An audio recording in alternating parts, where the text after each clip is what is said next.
Hi friends, మీరు first ఇంటర్వ్యూకి వెళ్తున్నారా? భయపడుతున్నారా? భయం మిమ్మల్ని వెంటాడుతుందా? వద్దండి, అవన్నీ ఏం అనుమానాలు పెట్టుకోవద్దు. మీరు ఫస్ట్ ఇంటర్వ్యూకి వెళ్తున్నారు అని చెప్పంటే హ్యాపీగా వెళ్ళేసి రండి. ఫస్ట్ చేయాల్సింది ఏంటంటే plain colour, light colour dress అనేది వేసుకోవాలి. తర్వాత ఇంటర్వ్యూ ముందు కూర్చున్నప్పుడు చేతులు అనేవి మీ ఒళ్ళో పెట్టుకోండి, ల్యాప్ పైన. దాని తర్వాత అడిగిన దానికి వాట్ ఈజ్ యువర్ నేమ్, మహా అయితే మీ పేరేంటి, మీరు ఎక్కడి నుంచి వచ్చారు, మీరు ఏం చేస్తుంటారు, tell me about your self అని వేస్తారు. అక్కడ మీరు అన్నీ మీ గురించి వివరాలు చెప్పండి. ఆ తర్వాత సెకండ్ రౌండ్ అంటారు. ఆ సెకండ్ రౌండ్కి మీకు తెలిసిన టాపిక్స్ కొన్ని ఏదైతే ఫస్ట్ బాగా ఇష్టం ఉండే టాపిక్స్ తీసుకోండి. తర్వాత కొంచెం కష్టమైనవి జస్ట్ వెరిఫికేషన్ చేయండి. జస్ట్ డెఫినేషన్, ప్రోగ్రామింగ్ ఎలా రాయాలనేది నేర్చుకోండి. ఇలా అడుగుతారు, దాన్ని చెప్పగలిగితే చెప్పగలగండి, లేదంటే తెలియదని చెప్పండి. అట్లా అన్నీ తెలియదని చెప్పడం మంచిది కాదు కదా. కాబట్టి వేరే ఏమైనా తెలిసినట్టుగా మేనేజ్ చేయగలిగితే ఇంకా సంతోషం.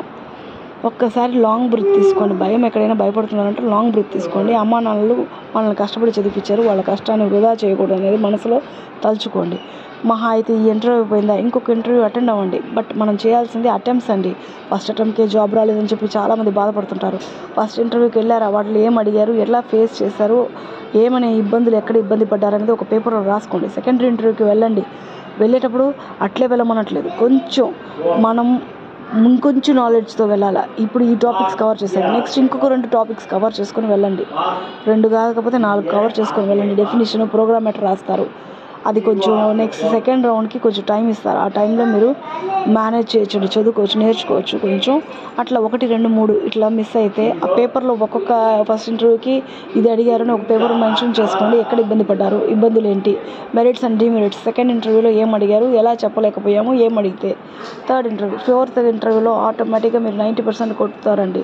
ఒకవేళ అది మిస్ అయితే ఫిఫ్త్ ఇంటర్వ్యూలో 100% వచ్చేస్తుందండి. ఒకప్పుడు చెప్పేవాళ్ళు ఒక 10 ఇంటర్వ్యూలు మిస్ అయితే 100 ఇంటర్వ్యూస్ జరిగితే ఆటోమేటిక్గా మీకు వచ్చేస్తుంది. కానీ అంత టైము ఇప్పుడు అంత ఉండదు కాబట్టి 4th, 5th, 6thకి అటెంప్ట్కి వచ్చేస్తుందండి.